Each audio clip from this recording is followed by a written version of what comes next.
할렐루야. 네. 오늘 저와의 만남을 주신 분은 누가 만남을 주셨을까요? 예. 성령 하나님. 우리 성령 하나님께서 오늘 저와 만남을 주신 이유는 분명히 아마 분명한 목적이 있으셔서 저를 이 자리에 세우신 것 같습니다. 우리 오늘 주제인 말씀 다 같이 한번 화면에 보이시죠? 다 같이 한번 읽어볼까요? 시작. 따라오라. 내가 너희를 사람을 낚는 어부가 되게 하리라. 아멘. 우리가 주님을 따라가면 주님이 우리를 무엇을 되게 하신다겠죠? 어부, 사람을 낚는 어부.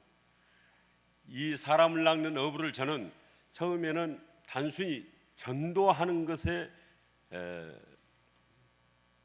타켓을 두었습니다. 그런데 8년 동안을 해오면서 보니까 거기에는 깊은 감춰진 비밀들이 있고 사람을 몇 명 교회로 데려오는 것이 그게 전도자의 꼭 삶의 목적이 아니라 전도자 자신에게 주는 그 엄청난 비밀과 또 여기까지 오면서 많은 하나님이 보여주시는 그 열매들을 오늘 여러분과 같이 나누고자 이 자리에 섰습니다.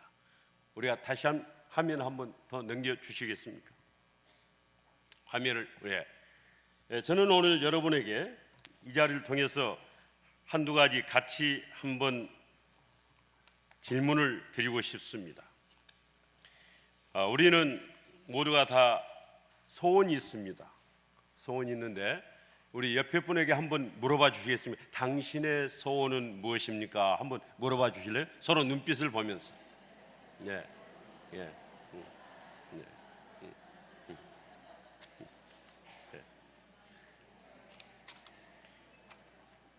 그래서 그 부분을 여러분이 이제 다 일일이 우리가 차분히 시간의 제한 없이 뭐 하루가 가든 일주일이 가든 차분하게 서로 물어보고 이야기하고 이렇게 하면 얼마나 좋겠어요. 그러나 제한된 시간 안에서 우리가 하나님께서 주시는 그 은혜의 복을 같이 나누면서 소원이 무엇인가? 우리 빌립보서에 보면은 하나님의 자기 기쁘신 뜻을 위해서 우리에게 소원을 주셨다.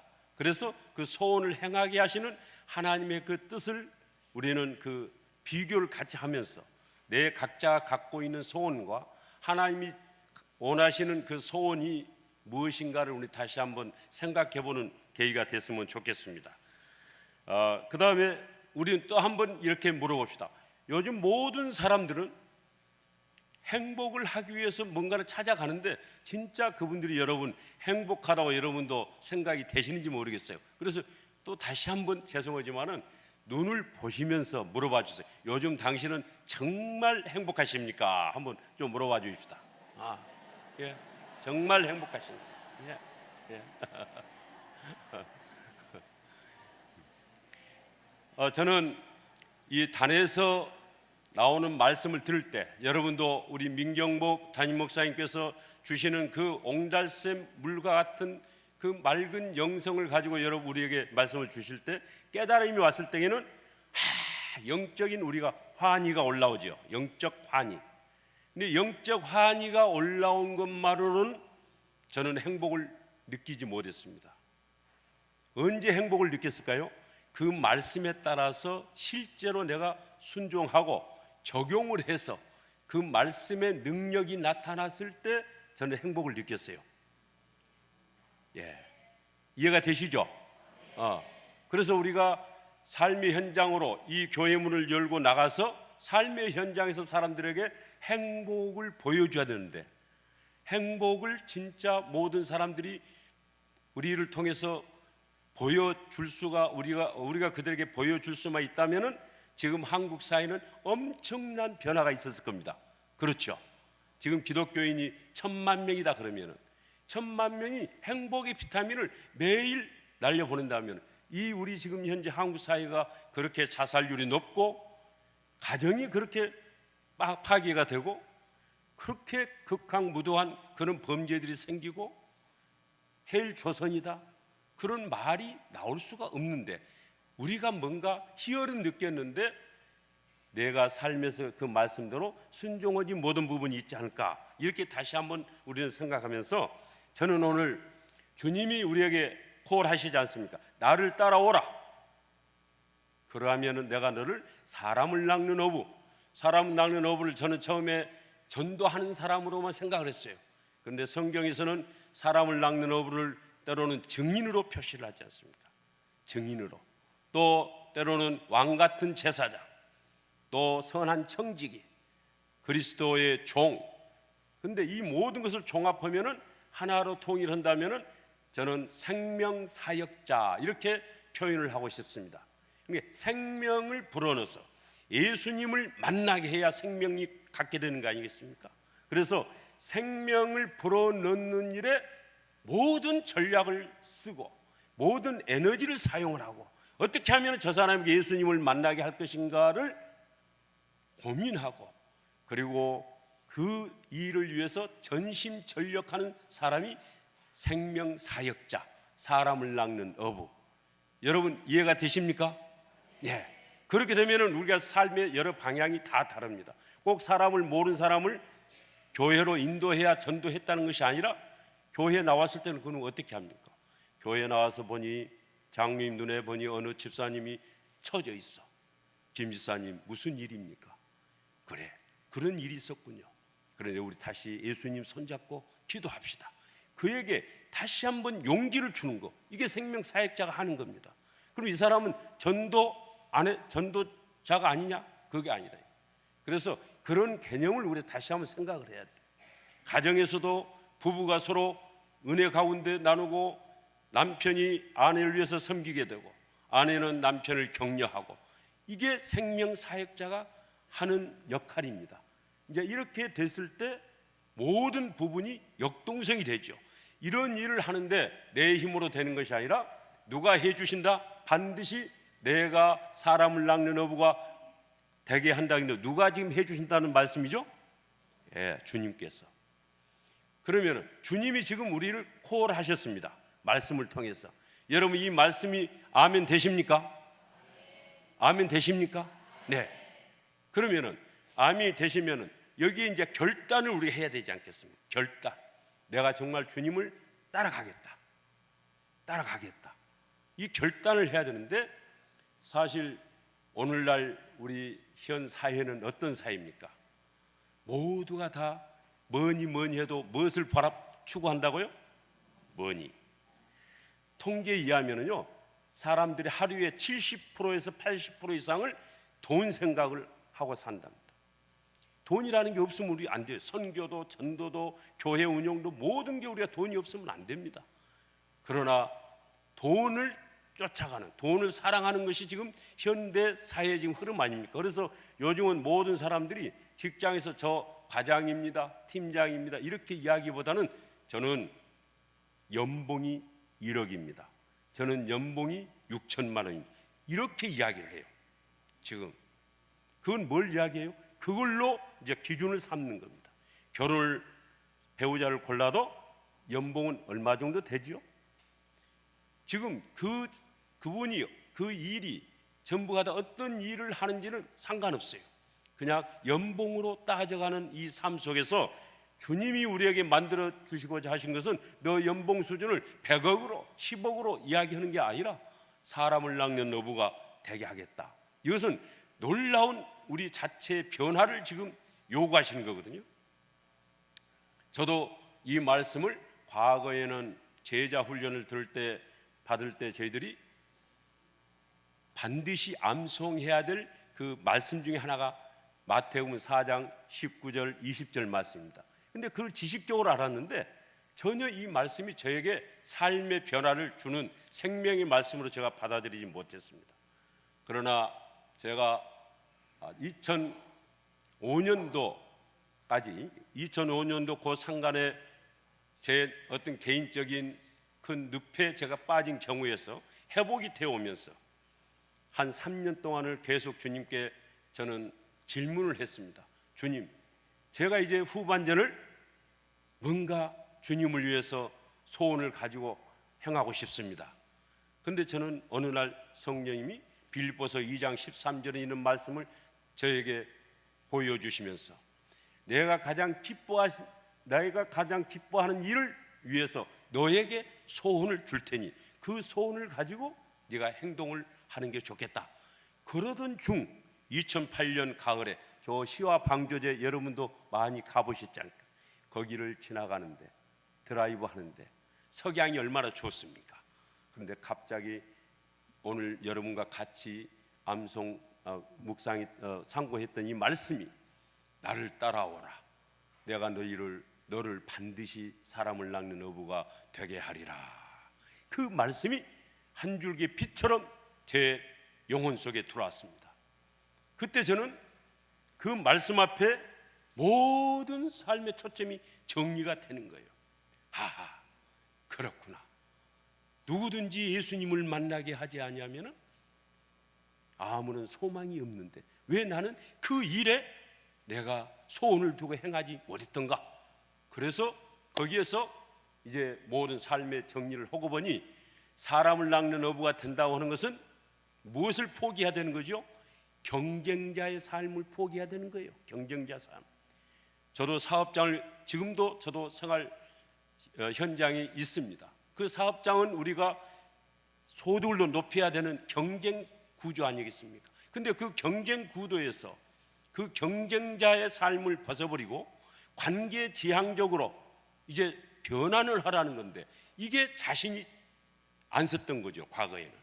그런데 그때 과감하게 제가 주님 그렇게 하겠습니다라고 결단한 배경은 뭘까요? 아하, 하나님이 하시는데 마태복음 6장 33절에 있는 말씀처럼 너는 먼저 그 나라와 그를 구하라. 구하는 신용만 해도 내가 네가 무엇을 먹을까 마실까 이 일용할 모든 것을 내가 공급해 주겠다. 하나님이 약속을 하시는데 내가 그 하나님을 못 믿을 이유가 뭐가 있겠는가? 그때 그 배짱이 생기는 거예요. 이 말씀 드리는 이유는 뭡니까? 여러분에게도 지금 각양각색의 지금 각자의 생활 문제들이 엄청 많을 겁니다. 여러 가지 지금 고민이 있어요. 카드를 지금 막아야 될 집안도 있을 테고 사업에 지금 직장에 실직의 위기에 있는 사람도 있고 질병으로 지금 어려움 있는 가정도 있고 다양한 지금 부도의 위기도 있는 수도 있고 염려의 광식이 있는데 그건 놔두고 사람을 낚는 업으로 네가 나를 따라와서 결단해라 이렇게 하니 여러분 속에서는 지금 망설임이 있을 수가 있어요. 저하고 똑같은 그런 상황이 있습니다. 근데 저는 딱 예수님이 전능하신 하나님이 요구하시는데 제가 여기에다가 모든 것을 걸지 않을 이유가 없지 않느냐? 여러분 그렇지 않습니까? 아멘입니까? 예.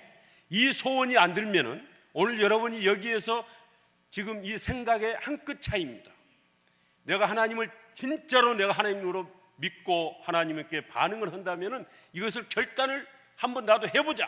그래서 위대한 인생의 후반전, 인생을 출발을 해보자. 이런 결단을 하면은 반드시 하나님이 역사하신다는 것을 저는 그것을 오늘 중점적으로 말씀하기 위해서 이 자리에 섰기 때문에 여러분에게도 이 도전을 드리고 싶습니다. 자, 여러분 이제 다시 한번 넘기십시다. 우리 화면을. 그럼 왜 하나님께서는 우리에게 사람을 낚는 업으로 그렇게 전환을 하라고 하실까요? 저는 처음에는 이 의미를 잘 몰랐는데 8년 동안을 쉼 없이 걸어오면서 제가 한 가지 분명하게 깨달은 본질이 뭐냐? 본질이 저를 살리기 위해서 그러시더라. 저를 살리기 위해서. 여러분 우리가 여기서 말씀을 들을 때는 목사님 전부 성경대로 빛과 소금의 역할을 해라. 그리고 돈을 사랑하지 마라. 그리고 사람을 향해서 구제하고 사람을 향해 친절하고 빛과 소금의 역할을 하라고 하는데 일주일 동안 누가 살다 보면은 어떻게 되죠? 내가 왜 또 넘어졌구나.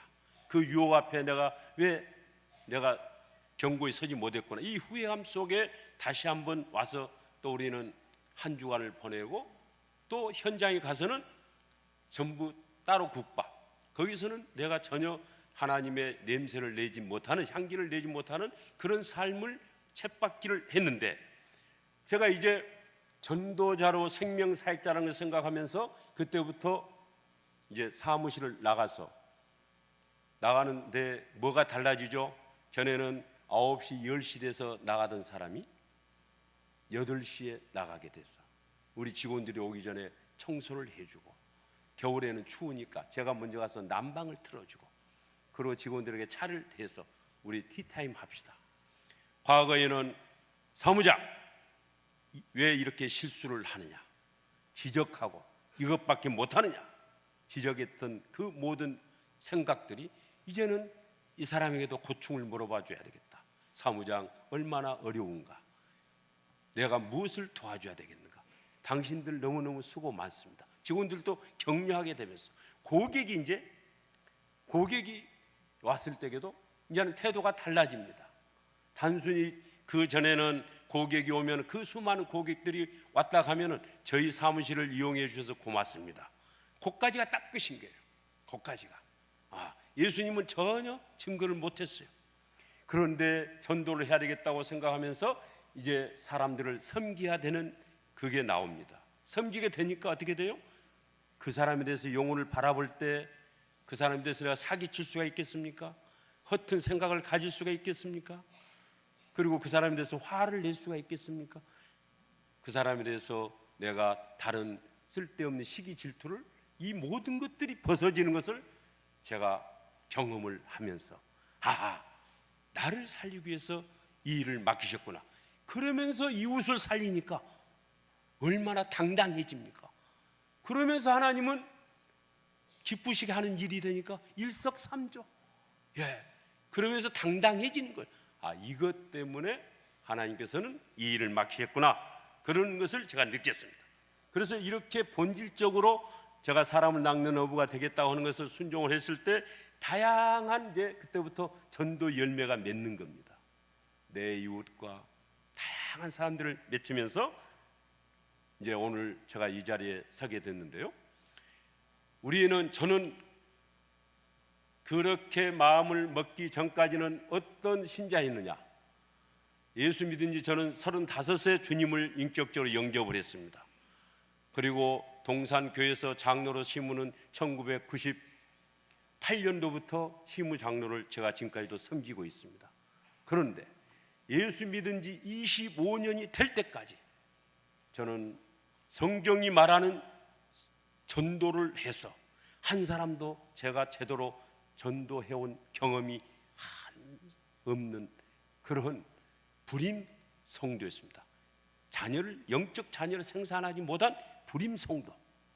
얼마나 불명의 성도입니까? 그런데 교회에서는 교육, 복지, 선교 어떤 담당 책임 장로를 맡으면서 그렇게 교회에서는 사역을 열심히 하고, 이 기도회 대중기도 대표기도 올라올 때에는 하나님이여 저를 선교의 복음 도구로 사용해 주소서, 안산에 그리스도의 계절이 오게 해 주소서, 하나님 나라 확장의 도구가 되기를 원합니다. 이렇게 기도를 하면서 실제 삶 속에서는 하나도 거기에 적용하지 못했던 그런 성도였어요. 그러면서 그 많은 사람을 만났는데 우리 안에서는 예수님은 어떤 분이고 하나님은 어떤 분이고 하나님 나라는 어떤 분이라는 것을 잘 설명을 하면서, 이방 사람들에게는, 그 전혀 예수님 모르는 사람들에게는 예수님을 소개하는 것을 아예 입을 다물고, 그 사람들은 저를 장로라고 아는데 저는 전혀 그분들에게 예수님을 소개하지 못했던, 이게 뭐예요? 벙어리 신자, 벙어리 성도였습니다. 제가 바로. 또 거기다가 계속 전도는 해야 되는 이유를 말씀을 우리가 듣지 않습니까? 왜 전도를 해야만 되는 이유를 듣다 보면 너무 부담은 돼. 그런데 어떻게 내가 사람 만나는 사람들에게 예수님을 증거할까? 그러면 두려움이 생기는 거예요. 거부당할까 봐, 당신이나 똑바로 하지 이렇게 비난할까 봐. 그래서 아예 그냥 그 부분을 제해놓고 이야기를 하는 거예요. 일반적 이야기 하다가 또 헤어지고, 어떤 모든 모임에서도 그렇게 쉽게 말하자면 저는 전도를 뭐했다? 포기하고 살았어요. 학생이 수학이 어려우면 수학을 포기하면 그 수학 학생을 뭐라고 한지 아세요? 우리 잘 아시네, 수포자. 그럼 저는 뭐예요? 전포자였어요. 전포자. 여러분 중에서는 또 아마 열정적으로 우리 전도대원들, 죄송하지만 우리 손 한번 들어봅시다. 전도대원들. 다음은 손들. 여러분들이 더 그래도 앞장서 있는 희망이신데, 전도대원처럼 또 열정으로 지금 하는 또 열성을 가지고 하는 우리 성도가 계실 거예요. 또 여기에는 열성 성도도 있고 열매 성도도 계실 거예요. 자, 전도를 계속해 오시면서 열매를 맛보고 있는 또 성도도 계실 거예요. 그러나 저는 불임 성도요, 벙어리 성도요, 저는 전포를 포기했던 그런 성도, 그리고 늘 미뤘어. 내일 다음부터는 내가 또 해보지. 그래서 내일로 미뤄온 것이 몇 년이 됐다? 25년이 흘렀어. 그러니까 이런 성도를 무슨 성도예요? 내일 성도라고. 내일 성도, 늘 미루는 성도. 제가 바로 이 종합 전도에 관해서 보면은 저는 종합 환자입니다. 종합적인 환자. 그 종합적인 환자가 이제 마태복음 4장 19절의 말씀에 따라서 하나님께 딱 결단하고 그렇게 하겠습니다. 신용만 내도 하나님이 역사하시는 것을 보는 것을 여러분에게 이제 이 자리에 섰으니까 여러분은 뭐가 보여? 희망이 있는 겁니다. 그렇죠? 희망이 있는 거죠?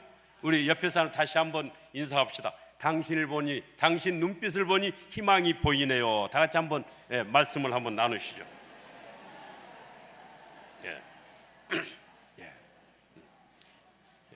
우리는 희망이 있는 사람이에요. 저를 보면 여러분이 희망이 생겨야 돼요. 그래서 하나님이 저를 여기에 세운 거예요. 그리고 이제 저 다음에 보면은 네 번째, 전도는 종합 보약이다. 이 부분은 제가 계속 가면서 이렇게 보면 모든 것을 역동적으로 하나님의 능력을 나타내게 하는 종합 보약.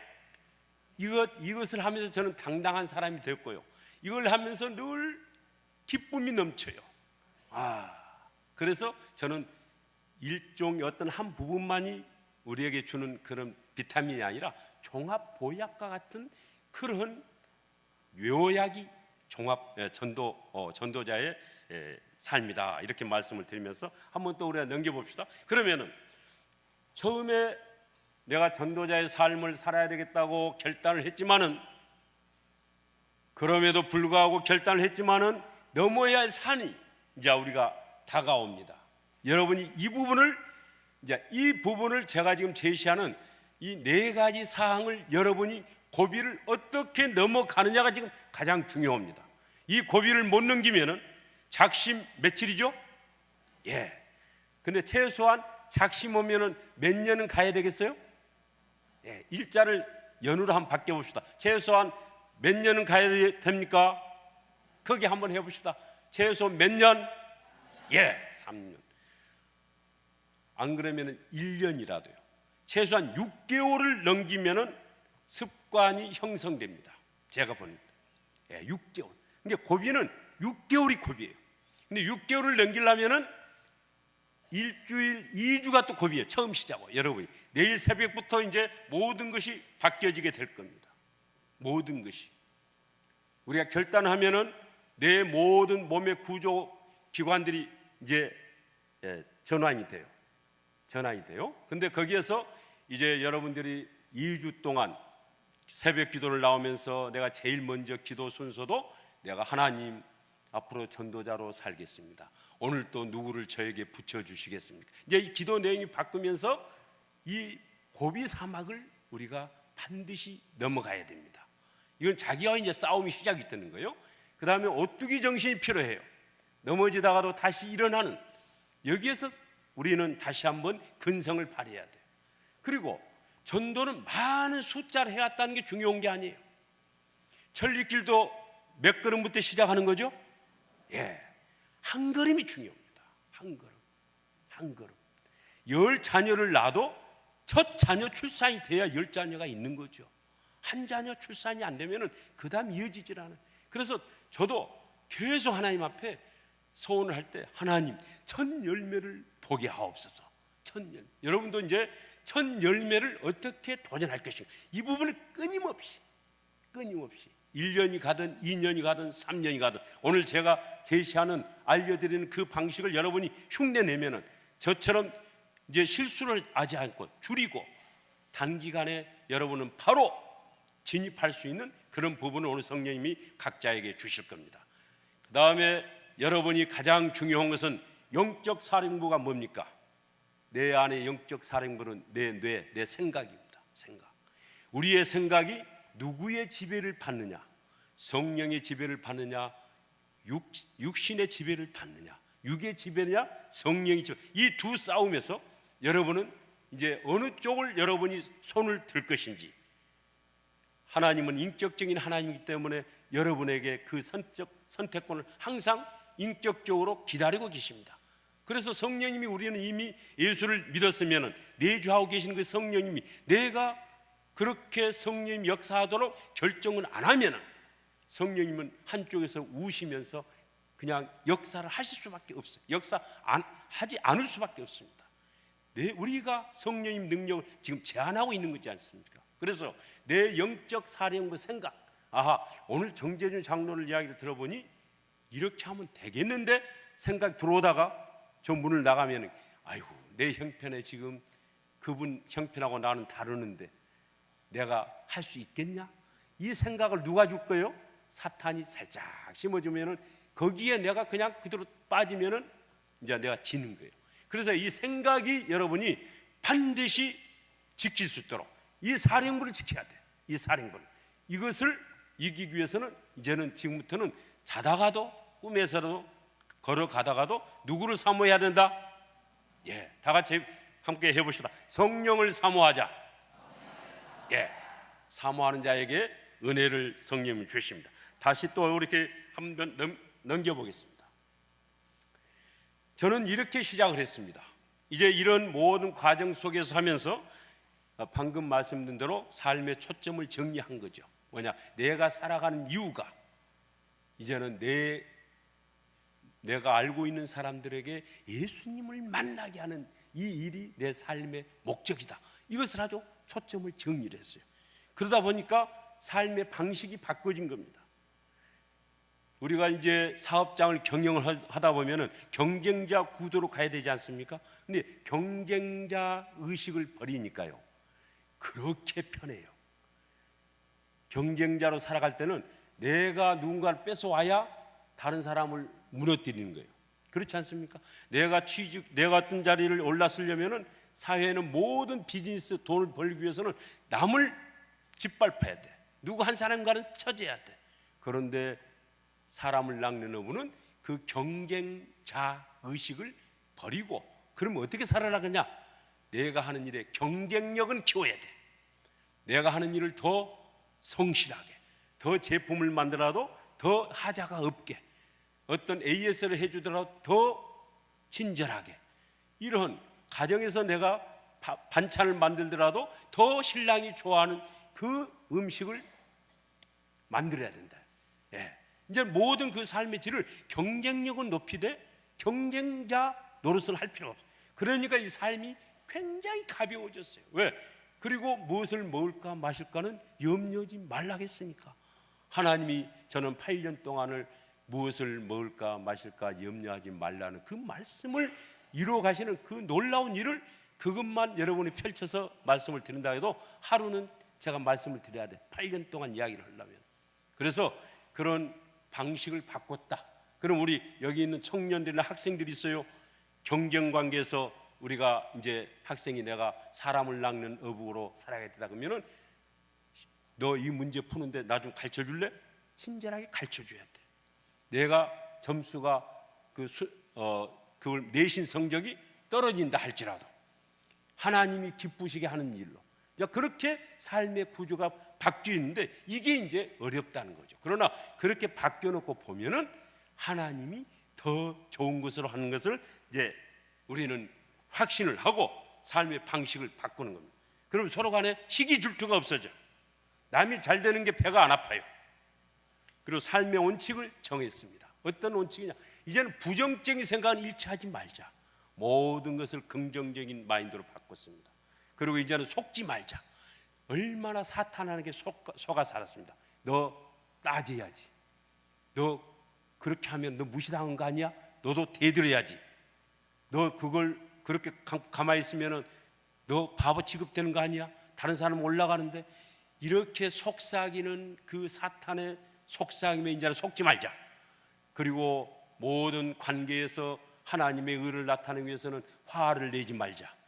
참 어려운 거죠. 근데 원칙을 정해서 여기까지 올라와도 계속 실수하더라도 또 그 다음에 또 반복해서 또 노력하고 하니까 8년이 오니까요, 이제는 상당한 수준에서 속지 않고 화내지 않고 낙심하지 않는 그런 사람으로 점점 이렇게 성숙돼 가고 있는 이런 현상을 봅니다. 그리고 가장 중요한 것은 여러분이 선포하십시오. 어떻게 선포합니까? 부부한테, 부부끼리, 가정에서 이제 저는 사람을 낳는 노부, 생명사역자로 저는 살아가겠습니다. 이것을 선포하는 것이 굉장히 중요합니다. 저는 그때 아내에게 제일 먼저 고백을 했습니다. 여보, 내가 이제는 사람을 낳는 노부로 살아가야 되겠습니다. 그랬더니 제 아내가 하는 말이, 여보, 결혼 30년 되는 이때까지 나는 당신을 그 일을 놓고 하나님이 찾는 그 한 사람, 하나님이 기뻐하신 일에 당신이 수종되는 그 사람이 되기 위해서 당신의 그 모든 그동안에 내게 줬던 수모를 참아오면서 나는 기도를 했습니다. 이제 기도 응답이 30년 만에 이루어지네요. 여러분, 한 여인이 30년 동안을 기도했습니다.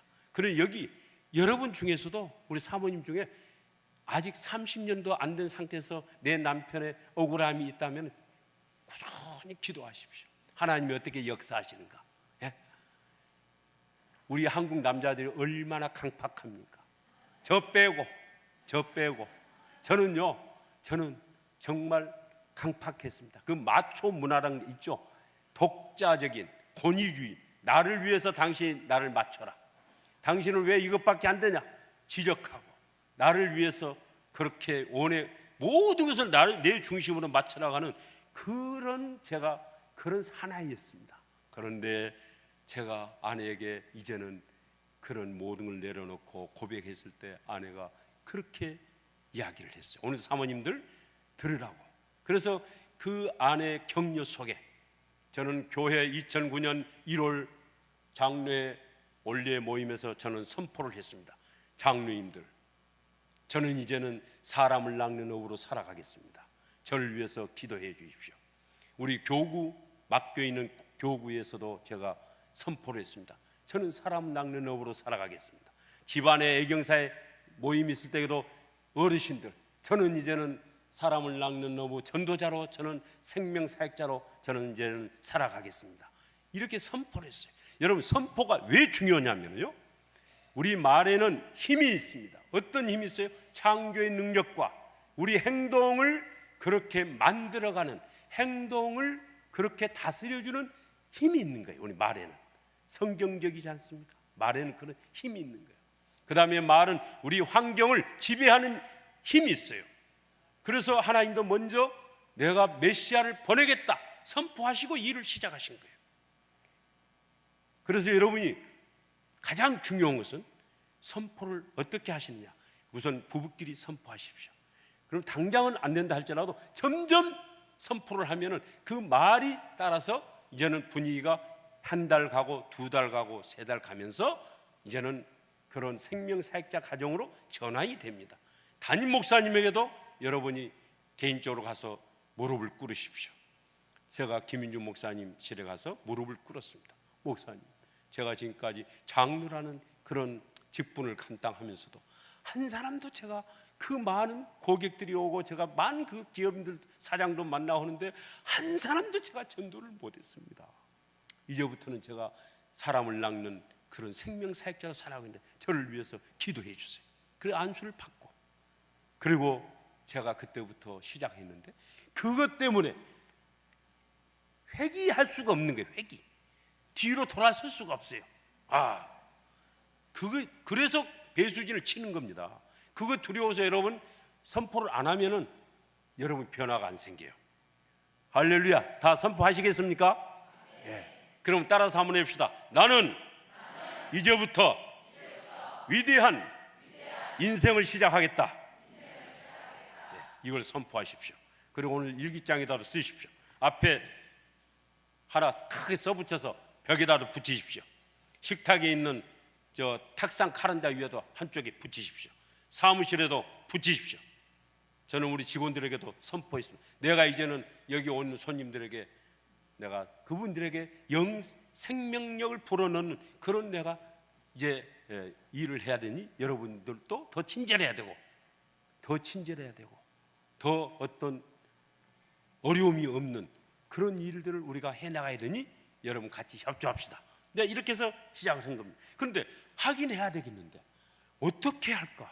하다 보니까 저는 전도 훈련을 한 번도 받은 일이 없습니다. 그냥 설교 때 목사님께서 뭐 사형일을 해서 뭐 전도했다. 그리고 뭐 하나님은 당신을 사랑합니다. 예수천당 불신주 이런 말은 많이 들었어요. 그래서 그냥 저는 일단은 해야 되니까 맨 땅에 헤딩한다는 말 있죠. 맨 땅 헤딩. 예, 무조건 그물로 그냥 투망으로 치는 거예요. 한번 해보는 거예요. 이게 중요합니다. 그냥 무서워가지고 시작 안 하면은 아무런 내가 거기서 경험을 할 수가 없어. 전도는 반드시 제가 오늘 여러 가지를 말씀을 드린다 할지라도 직접 여러분들께서 사용을 안 하시면 아무 의미가 없습니다. 그러겠죠? 밥상을 아무리 멋있게 좋은 밥상을 차려놨어도 내가 떠서 먹지 아니하면 그 음식은 나와 아무 관계가 없듯이. 그래서 여러분이 어떻게 내가 적용할 것인가 이 부분을 가지고 여러분이 잘 듣고 적용을 하시는 대상으로 기회로 삼았으면 좋겠습니다. 그럼 저는 이제 전도 시작을 하면서 제가 던진 질문이 있습니다. 우리 방송실 하나 더 남겨주세요. 저는 어떤 게 이제 질문을 던졌느냐? 대상을 누구로 할 것이냐? 대상 어디서 할 것이냐? 언제부터 언제까지 해야 되는가? 어떻게 전해야 되는가? 그리고 내 역할은 어디까지인가? 이게 5가지를 크게 놓고 제가 이제 기도를 해봤습니다. 대상을 누구로 할 것인가? 전혀 모르는 사람을 가서 전도지를 돌려주면서 그저 우리 교회로 오라고 이렇게 하는 것이 전도일까? 그런데 하나님은 저에게 요한복음 21장 5절 6절 있는 이 말씀을 떠올리게 하시면서 그 베드로가 부활하신 이후에 예수님을 만나기 전에 그 베드로가 이제 자기 다 배반하고 자기 이제 본업이 아니라 자기 직업 업으로 돌아가서 갈릴리 바다를 계속 밤새 내내 돌아다니는데 고기를 잡아요 못 잡아요? 예, 한 마리라도 잡았어요 못 잡았어요? 예, 한 마리도 못 잡았어요. 밤새 내내 멀리 돌아다녀요. 근데 예수님을 이제 배에서 만나고 예수님께서 그렇게 질문하지 않습니까? 얘들아, 고기 잡았냐? 아닙니다. 그래? 바로 오른편에 던져라. 거기서 그물을 바로 배에서 오른편에 딱 던졌더니 그 고기가 몇 마리 됐을까요? 나중에 보면은 이렇게 성경적으로 박식하신 우리 강림교회 성도님들. 그래서 153마리 성경이 나오죠. 그래서 모나이 볼펜에 옛날 보면은 153이라고 돼 있어. 그 창업주가 크리스찬이시. 그래서 153. 그게 대표적인 이제 그런 하나의 어떤 애화로 저희들은 이제 쓰는데 말씀의 증거인데, 그래서 저는 거기서 힌트를 얻었습니다. 아하, 내가 머물고 있는 자리가 뭐다? 황금어장이다. 그래서 대상을 저는 제가 알고 있는 사람을 책임지자. 여러분 생각해 보세요. 이 예수님을 만났는데, 예수님을 만나야 영생이 있는데 그 영생을 왜 내가 아는 사람들한테는 전하지 않고 내 친척, 내 가족들, 내 친구들, 내가 운동 모임에서 하는 동호인들, 내 거래처 사람들, 고객들, 왜 이 사람들은 전하지 않고 모르는 사람한테 가서만 전하는 거죠? 우리 한번 그걸 깊이 생각을 해봅시다. 그게 과연 성경이 말하는 전도인가? 성경은 분명히 제자 삼아라, 마태복음 28장 19절 20절 보면은 세례를 주고 제자 삼으라는 거예요. 그리고 가르쳐 지키게 하라. 그러려면 계속적인 관계를 갖고 늘 만남을 갖는 이 지인들, 관계성 속에서 만나는 사람들이 해야 되겠다. 이제 이걸 제가 원칙을 세웠습니다. 언제까지 해야 되는가? 언제까지? 여러분 전도를 언제까지 해야 돼요? 우리 전도들 언제까지? 내가 이제 부도가 나고 실직했으면 그만 두는 겁니까? 아니죠. 그리고 전도 초청잔치가 지금 우리 광림교회도 정의했다. 그리고 초청잔치 끝나고 나면 이제 방학입니까? 그리고 전도 대원도 가서 이제 전도를 그러면은 정보지 돌렸어. 그러면 정보지 돌리고 나왔어. 집에 왔어. 그러면 정보지 돌리고 그 활동은 그 순간만 그럼 되는 겁니까? 나머지 시간은 어떻게 하는 거예요?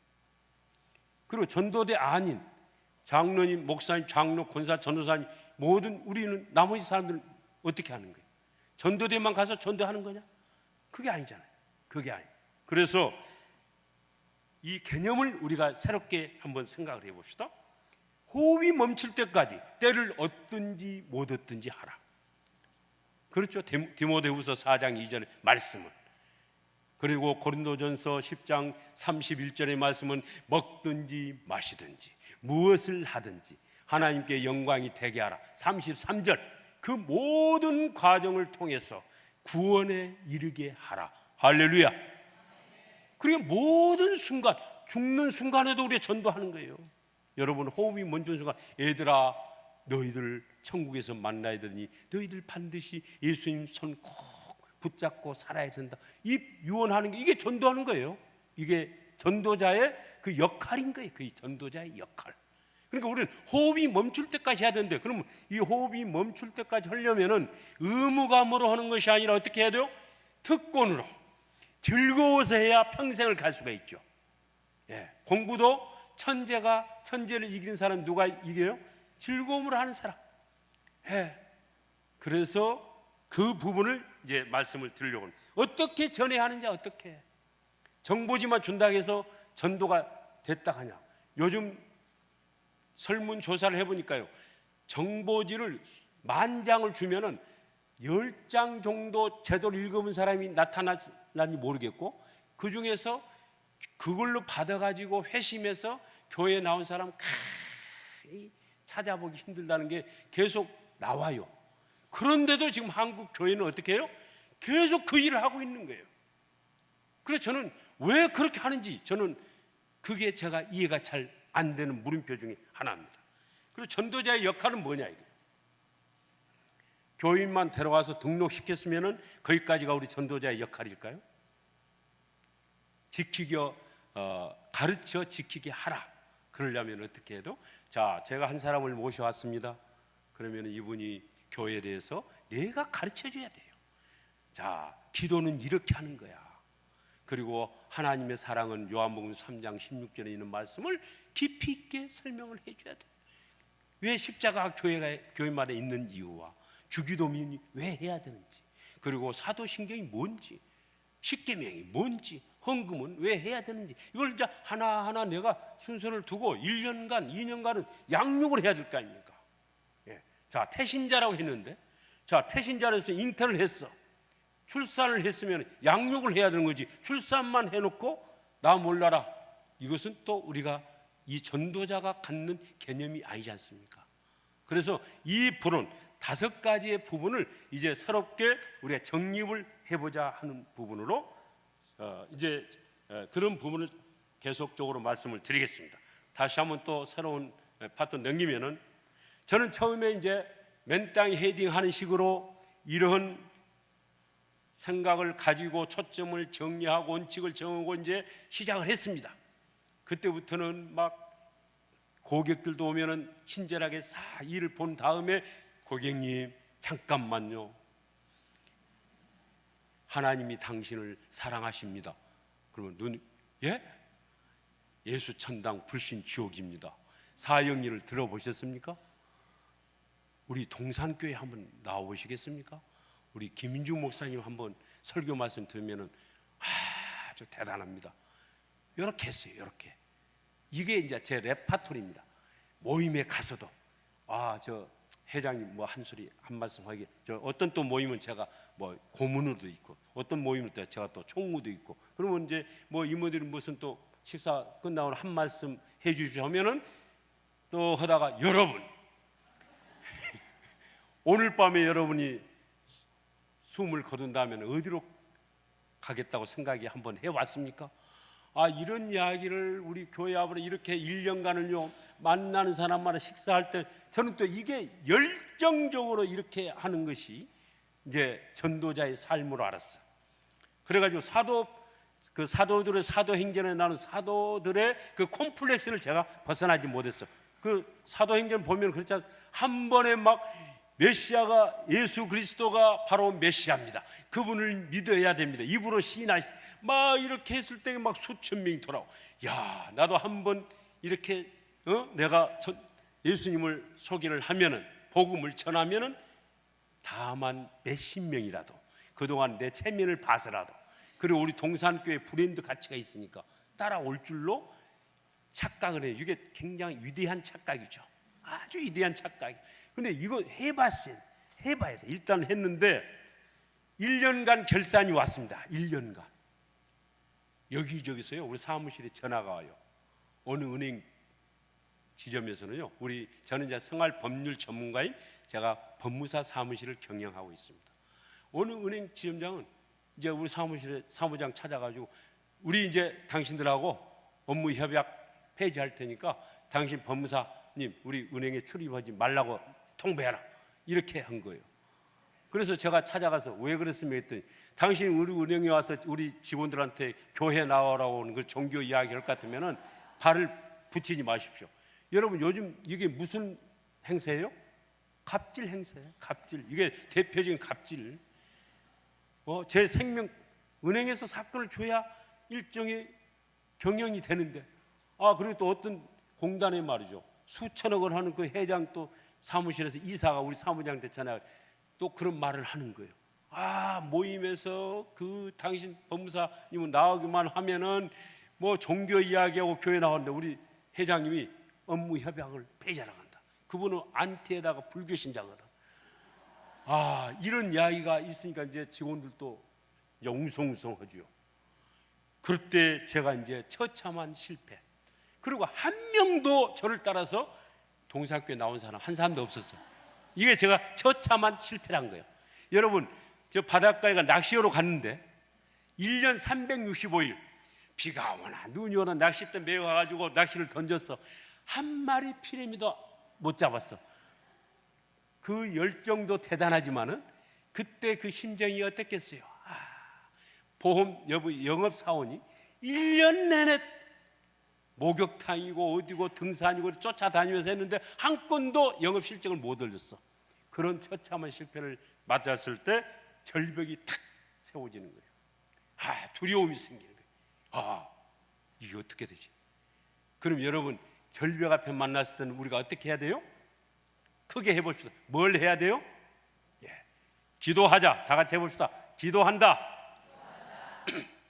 이래서 제가 여러분 앞에 서게 되는 새로운 전도의 방식을 성령님으로부터 이끌려서 이제 받게 돼서 이 자리에 서게 된 겁니다.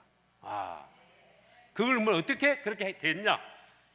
그때부터 이제 작정 기도를 나갑니다. 하나님, 제 평생에 가장 간절한 진액을 짜는 기도를 했습니다. 성령, 제가 전도 주님을 따라가면은 사람 낳는 어부가 되게 해 주신다 했는데 이게 결과입니까? 그럼 제가 뭐가 잘못입니까? 어떻게 해야 됩니까? 이제 이걸 계속 질문하는 거죠. 그때 성령님은 저에게 고린도전서 2장 4절 말씀을 탁 떠올리게 하는 거예요. 내 말과 내 전도함이 어떻게 했다? 설득력 있는 제 말로 하지 아니하고 오직 성령의 능력을 했다는 사도 바울의 그 고백의 말씀이, 그렇구나. 나는 그냥 내 열정으로, 우리 교회라는 자랑으로, 목사님 자랑으로 그렇게 내 열정과 내 그런 욕심을 앞세워가지고 뭔가 나도 전도왕이 돼봐야 되겠다, 될 줄 알고 막 그런 열정과 욕심으로 했던 게 아닌데, 그러면서 전도에 대한 모든 것이 개념이 정리가 됩니다. 아하, 전도는 생명을 살리는, 죽었던 영혼을 살리는 생명사역인데 나는 주체가 내가 되는 줄 알았어. 성령님을 그냥 부리는 걸로 하나님을 생각을 했어. 그런데 완전히 거기서 이제 모든 주체는 하나님이시니 나는 심부름꾼, 사환노릇, 종이다 이 말이야. 그리고 나는 증인의 역할, 나는 증언만 해주면 되는데 내가 막 억지로 강요하다시피 당신 와야 된다. 그러니 한 분도 성령님이 역사를 하지 않는 거예요. 왜? 성령님이 원하시는 방식대로 하지 않냐니까. 그래서 그때부터는 요한복음 14장 26절에 있는 말씀대로 성령께서 우리를 가르쳐 주시고 생각나게 하신다는 그 말씀에 의지해서 그때부터 저는 어떤 사람으로 변했냐? 질문자로 변했습니다. 할렐루야. 예. 누구한테 질문해요? 성령님께. 그때부터 질문하는데 성령님이 너무너무 좋으신, 자기의 소원을 기쁘신 일을 위해서 제가 하겠다는 소원을 두고 하니까 너무나도 섬세하고 너무나도 자상하게 그때마다 떠올리게 하고 제 입술을 통해서 저도 생각지 않았던 어떤 말을 해야 될지를 하나님이 실어서 알려주는 거예요. 그러면서 저에게는 전도 문이 열리게 됩니다. 할렐루야. 그런데 저는 그렇게 하면은 성령님 가르쳐 준 대로 딱 하면은 전도 문이 열릴 줄 알았어요. 근데 성령님 거기서 딱 마지막 관문을 성령님이 남겨놓으셨더라고. 그게 궁금하죠? 우리 사모님들, 우리 모든 남자 성도님들, 이 부분은 굉장히 어렵고도 정말 이 문제는 우리가 해결을 해야 되는데 어려운 부분인데 반드시 성령님은 저에게 이 문을 넘어가도록 했어요. 그게 뭐냐? 너 밖에서 네가 전도하고 교회에서 사역을 그렇게 열심히 하고 전도만 그렇게 하는 그 열정을 가지고 있으면은 다 되는 줄 알지만은 그게 아니다. 너의 아내로부터 진정으로 인정을 받아라. 갑자기 가슴이 철렁거리는 거예요. 우리 남자는 자존심 가지고 또 사는데 아내부터 인정을 받으려면 어떻게 해야 되겠어요? 그래서 그러나 이 관문을 넘겨야 되기 때문에 제가 그때 이제 아내와의 관계를 제가 다시 한번 말씀에 근거해서 정립을 했습니다. 오늘 저는 그 아내 때문에 제가 후반전을 또 시작했고 제 인생이 어떻게 보면은 저는 바보 은달과 같은 사람입니다. 그런데 그분은, 저는 전라도 영광에서 태어난 바보 은달인데 그분은 경상도 안동 그 종갓집 막내로 태어난 평강 공주였어요. 그래서 그분을 열차 안에서 제가 24살 때, 그분은 23살 때, 그때는 나이도 잘 몰랐지만 1살 차이, 기차 안에서 4시간 잠깐 만난 그 평강 공주하고 결국은 하나님이 결혼을 하게 해서 우리가 여기까지 왔는데 그 드라마 같은 사연이 있습니다. 그런데 하여튼 그에게 준 제가 상처와 이런 부분을 전부 용서받지 못하고서는 하나님은 안 된다는 거예요. 그래서 거기에서 이제 제가 새로운 부부 관계와 이 남편과 아내의 관계를 다시 정립을 하면서 굉장히 고백하기 힘든 부분이지만 이 부분이 여러분들 모두가 다 해결을 해야, 왜냐하면 평생을 우리가 해야 되거든요. 그럼 남의 가정을 살리는데 내 가정에서도 인정을 받지 못하면 또 어떻게 남의 가정을 살릴 수가 있겠냐? 하나님은 거기에 질문을 던지시는 거예요. 그래서 그때부터 저는 제 가정에서 아내가 인정해주는 사람, 아내는 그때부터 바로 뭐 행동이 제가 100% 된 것이 아니라 여보 내가 그렇게 잘못했습니다, 하겠습니다 말만 듣고서도 여보 내가 이 말을 듣기를 그렇게 기다렸는데 그 말만 들어도 우리는 이제 거기서부터 문제가 풀렸습니다. 그러면서 이제 전도문이 열리는 거예요. 어떻게 열려요? 전 가족 전도라는 이제 전략이 나오고 또 모든 사람들이 이제는 하나님 하자만 내도 손살을 치는 거예요. 우리 이제 그만 만납시다. 그 종교 이야기 하려면은 그만합시다. 그래서 여러분, 이런 상황에서 어떻게 그러면은 그 사람들이 전혀 손사래를 치지 않냐고 하나님을 전할 수 있는, 소개할 수 있는 방법이 어떻게 해야 되겠습니까? 이제 여기에 새로운 제가 소개하고자 하는 베스트 전도법에 대한 설명을 하겠습니다. 성령님은 저에게 마태복음 13장을 떠올렸습니다. 씨 뿌리는 비유.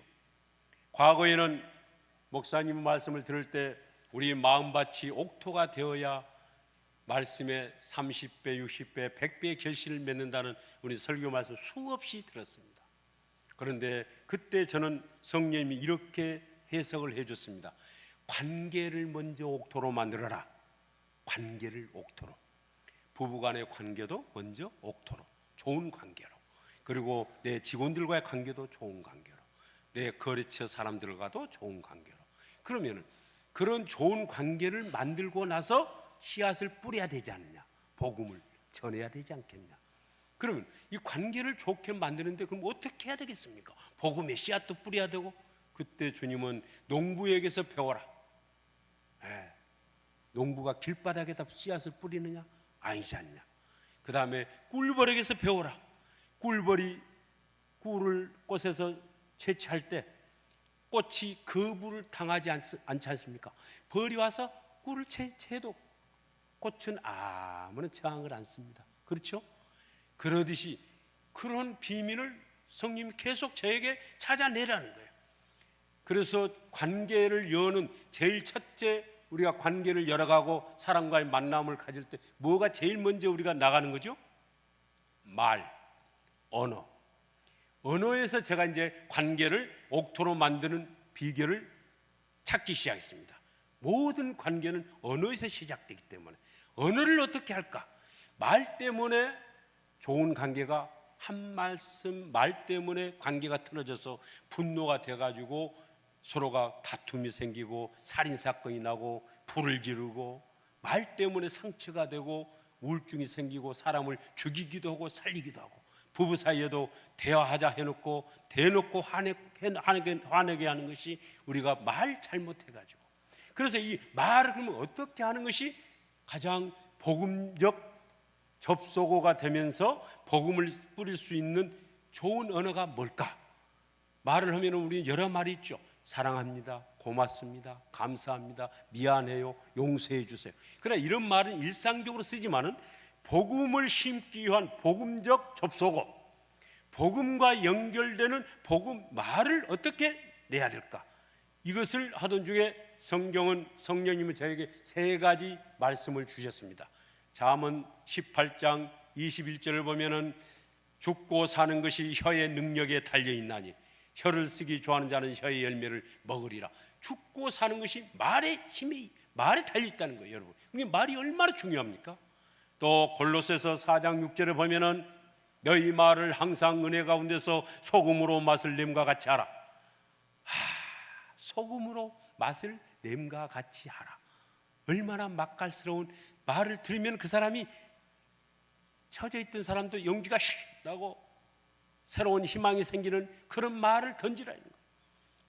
그러면서 마태복음 7장 12절에서 제가 결정적인 이제 힌트를 찾습니다. 마태복음 7장 12절이 그 말씀 아닙니까? 누구든지 남에게 대접을 받고자 하는 대로 너도 남을 대접하라. 황금률, 율법이요 이게 선지자니라. 거기에서 내가 남에게서 대접받고자 했던 그런 말들이 무엇인가? 이것을 찾아봤습니다. 그래서 정리를 했어요. 성경에서 또 근거를 찾아봤습니다. 이제는 모든 사람들이 요즘 여러분요 잘 나가는 것 같죠. 명품백을 들고 있고, 그리고 뭔가 화려하고 좋은 차 타고 다니고 매출이 얼마고, 그러나 그 사람들 속에는요 뭐가 있습니까? 지치고 피곤함이 있습니다. 그래서 누구든지 위로받기를 원해요. 누구든지 위로받기를 원해요. 여러분 옆에 분에게 눈빛을 보면서 이렇게 좀 위로해 주세요. 요즘 얼마나 힘드세요? 한번 위로 한번 해주세요. 힘드시죠? 예. 요즘 또 우리 사모님들은 투잡도 해야 되는 사모님까지 계실 거예요. 직장 생활을 해야 되는 사모님 얼마나 힘드시죠? 남편들은 다 공개하지 못할 이 경쟁 속에서 그 여러 가지 모멸감을 참아가면서 실적을 올려야 되는 그 속에서도 굉장히 피곤한 상태에서, 근데 이 위로받기를 원하는데 위로를 안 해줘. 못했다는 것만 지적을 해. 그런데 이사야서 40장에 내 백성을 위로하라. 여러분이요, 이제부터 오늘 좀 가정이 돌아가시면은 남편을 좀 우리 사모님들 위로해 주세요. 여보, 내가 잘 몰랐는데 당신 너무나 힘들지? 이제는 내가 당신 잘 도와줄게. 그동안 미안했어. 이렇게 좀 오늘 진짜로 좀 위로를 해주세요. 애야, 너 내가 그동안에 너 공부하는데 얼마나 너 힘들 텐데 너 성경만 내가 밝히고 너 너무 내가 힘들게 해서 미안하다. 너 힘들었지? 이제는 너 마음 푹 놔라. 그러면서 여러분 칭찬 좀 해주세요. 칭찬. 보는 대로 인정을 해주라 이 말. 어쩜 당신은 이렇게 매력적인 사람이에요. 당신 눈빛은 너무너무 아름다워요. 당신은 어쩜 그런 좋은 아이디어를 냈습니까? 당신은 보기만 해도 너무너무 멋져. 보이는 그대로를 인정해 주는 거예요. 우리 옆에 보는 거 다시 한번 또 훈련해 봅시다. 당신 눈빛을 보니 참 아름다워요. 너무너무나 오늘 코디도 멋있습니다. 당신의 미소는 아주 100만불짜리입니다. 이렇게 좀 보는 대로 좀 칭찬 좀 해주세요. 칭찬. 그리고 격려해 주세요. 격려는 뭐냐? 믿음으로 그 사람 장래를 선포하는 거예요. 믿음으로. 애야, 너 지금 공부 못한다고? 너 절대 주눅 들지 마라. 너 건강한 거, 그리고 넌 뭐 공부 같은 것도 잘 맞추잖아. 그리고 뭐 기계도 잘 보잖아. 너 얼마나 그 훌륭하다. 공부 못하는 거, 너 그것 때문에 쫄지 마라. 너는 앞으로 지구촌을 먹여 살릴 위대한 사람이야. 엄마가 오늘부터 너 기도할 거야. 그것을 가지고 격려하는 거예요. 여보, 지금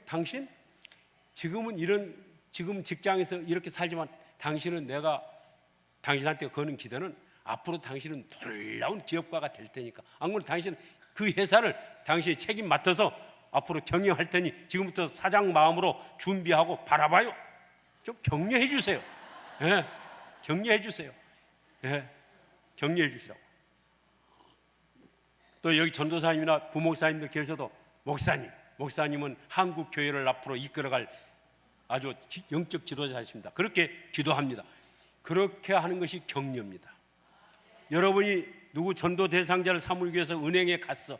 그러면 그 은행의 직원을 보니까 명찰을 보니까 아직 과장이거든. 과장님, 은행에 들어오신 지 얼마 됐습니까?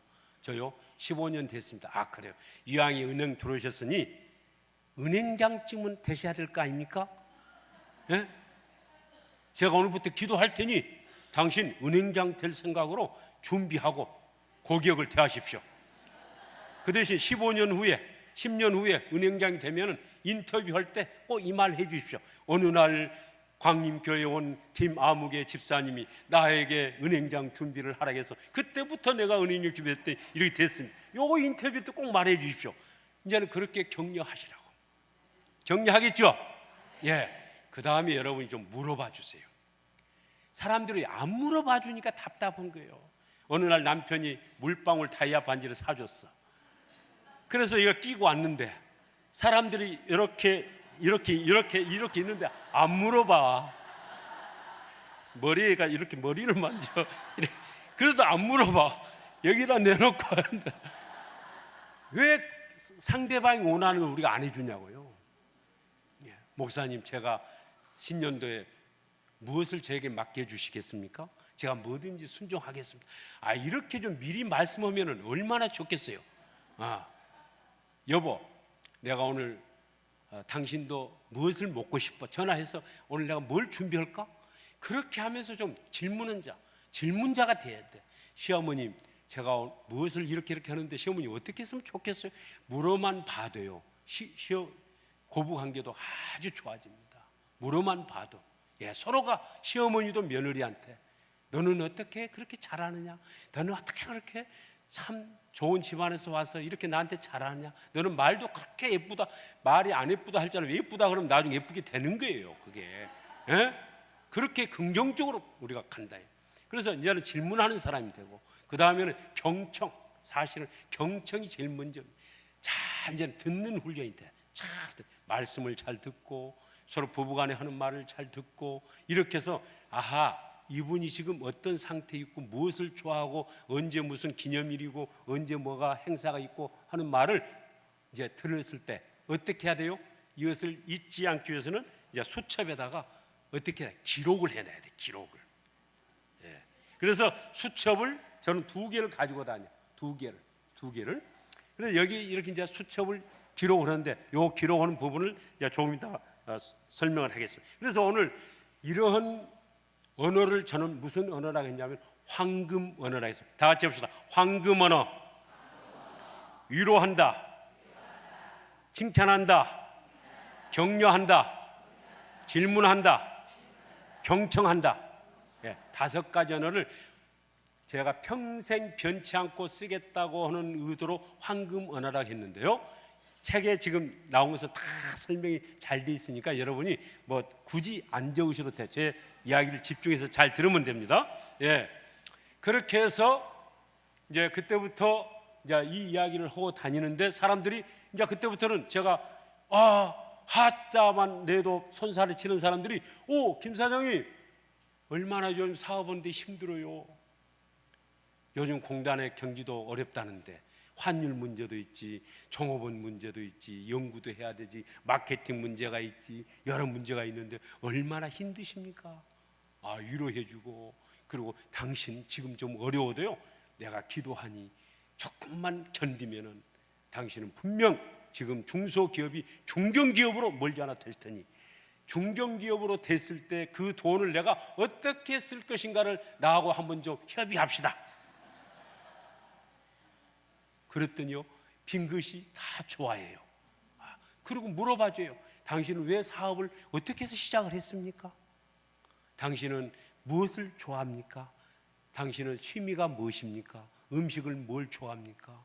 그러면서 이제 가정의 부부관계는, 부부생활은 좋습니까? 등등 물으면서 이제 정보가 나오잖아요. 그러면 그걸 어떻게 해요? 뭐 한다? 기록한다. 여러분, 이제 모든 생명사역자는 모든 관계를 구원과 연결시켜서 생각을 해야 돼. 그래서 다음에 이제 만나. 그 김 사장이 전에 물었을 때 자기는 고향이 여수라고 했어. 그리고 다음에 만날 때 또 고향이 어디입니까? 물으면 되겠어요? 안 되겠어요? 안 된다. 정확히 해서 이제 여수에는 특산물이 뭡니까? 이렇게 물어봐 줘야 돼. 그리고 그 사람이 보리밥을 좋아한다고 했어. 그러면 보리밥이 좋아하는 집을 딱 알아놨다가 우리 점심 오늘 보리밥집 하는 데서 한번 합시다. 이렇게 해서 그렇게 해야 제대로 이제 관계가 옥토가 되는 거잖아요. 그렇게 했는데 이제 그까지는, 이제 문제는 복음의 씨앗을 뿌려야 돼. 씨앗을 뿌리는데 이제 어떻게 뿌리는데, 처음부터 또 저기 교회 나가세요? 이렇게 하면 또 마음의 문을 닫아버리니까, 이때 성령님께 어떻게 제가 해야 되겠습니까? 항상 우리는 조심스럽게 성령님께 스텝 바이 스텝으로 하나 여쭤야만. 그랬더니 성령님이 저에게 입술에 이런 말을 이제 올려주십니다. 다 같이 한번 따라해 봅시다. 일요일은 뭐 하세요? 주일이라고 해야 되는데요, 아니다. 그들 언어로 이야기해라. 그러니까 일요일은 주일이라 하면 벌써 그 사람 또 교회 냄새가 나니까 마음 문을 닫아버린다는 거야. 나도 너희들 언어로 이야기했지 않느냐? 그러니까 그들 언어로 여러분이 이야기를 할 줄 알아야 됩니다. 그래서 이제 김 사장님, 일요일은 뭐 하십니까? 저요, 교회 나갑니다. 저 성당 나갑니다. 저는 애들하고 놉니다. 저는 운동 나갑니다. 저는 집에서 쉽니다. 여러분, 이제 누구에게든지 한번 이웃 주민들이나 여러분 아는 사람들에게 내일부터 식사하다가도 엘리베이터 안에서라도 그렇게 던져보세요. 그럼 거기에 대해서 말을 않는 사람이 없어요. 여러분, 말을 냈는데요, 반응을 않고 이렇게 탁 이걸 막 힐난하는 눈빛으로 탁 도망가는 것처럼 얼마나 무색합니까? 그런데 이 말에는 누구든지 반응을 합니다. 누구든지. 기가 막힌 질문법이더라고요. 그래서 이게 저는 무슨 질문이냐? 진단 질문. 우리가 진단해야 될 거 아닙니까? 이 사람이 어떤 상태에 있는지를. 그래서 이제 그 다음에 전략이 나오는 거예요. 그래서 교회 간다, 성당 간다 하면은 여러분이 그때 포기하지 마세요. 포기하는 것이 아니라 그분을 또다시 우리가 심화 질문을 던져야 돼. 무슨 질문을 던져야 될까요?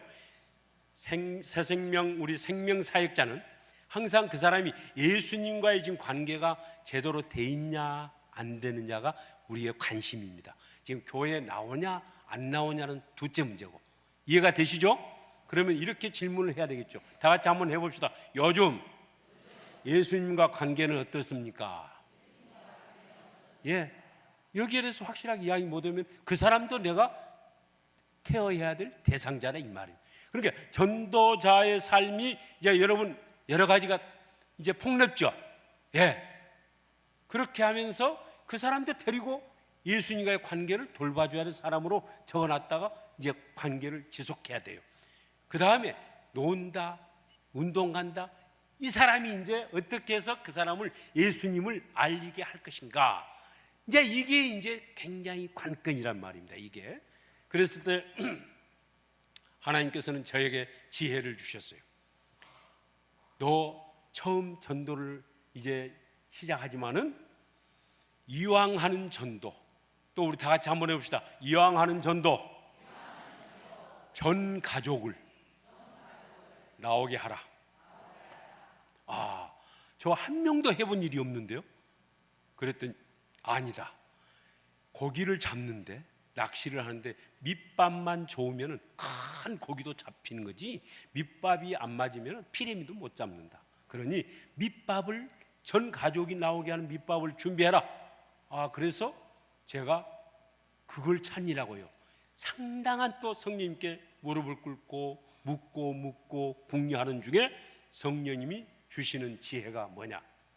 전 가족을 나오게 하려면 전 가족을 나오게 하는 공동체로 엮을 수 있는 그 연결고리를 뭘 할 것이냐, 이걸 찾는데 자녀를 매개로 했습니다. 할렐루야. 여기 오늘 학교 선생님이나 교회 학교 선생님이나 여러분이 만약에 계시다면 잘 들어보십시오.